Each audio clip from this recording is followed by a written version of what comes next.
أصول دخول جهنم 4 أمور، وأصول دخول الجنة 4 أمور، كل شيء مبين في القرآن.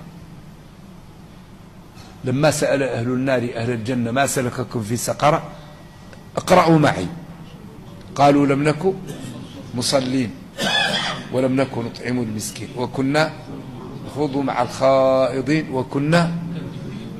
إذن هذه ال4 هي كبريات أسباب دخول النار.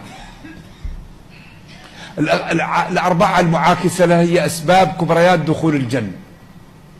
قد أفلح المؤمنون، هذه يقابلها نكذب بيوم الدين. الذين هم في صلاتهم خاشعون، يقابلها لم نكن من المصلين. والذين هم عن اللغو معرضون، يقابلها نخوض مع الخائضين. والذين هم للزكاة فاعلون، يقابلها لم نكن نطعم المسكين. وقال كتاب أنزلناه إليك مبارك إيش؟ ليدبروا آياته.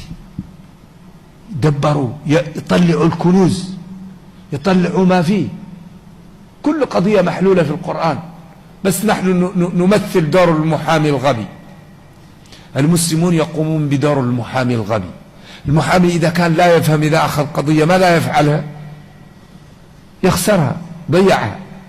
المسلمون بالنسبة لدينهم يمثلوا دور المحامي الذي لا يفهم. نحن نجفل الناس عن الإسلام، لا يجوز. يا يحيى خذ الكتاب بقوة. لا بد أن نتعلم، لا بد أن نعمل، لا بد أن نظهر للناس جمال الدين في حياتنا. وبعدين نحن ما لنا شغل، نقوم بالأسباب والباقي على الله.